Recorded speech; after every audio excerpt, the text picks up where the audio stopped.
Io ringrazio l'istituzione, il Comando Generale, che comunque mi ha dato la possibilità di aver il privilegio di aver assunto questo comando, il Comando Provinciale di Treviso. In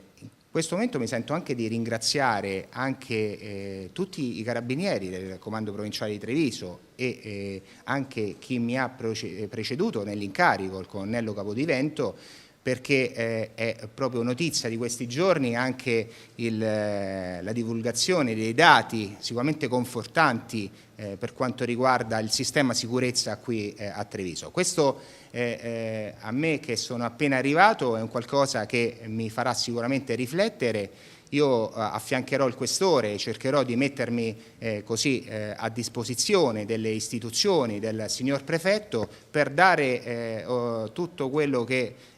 posso dare in termini di contributi per non abbassare la guardia, ma per migliorare ancora di più, laddove è possibile, il sistema sicurezza, che sicuramente è un qualcosa che i cittadini di Treviso hanno diritto, ed è giusto che le istituzioni, noi in primi, cerchiamo di dare il nostro contributo.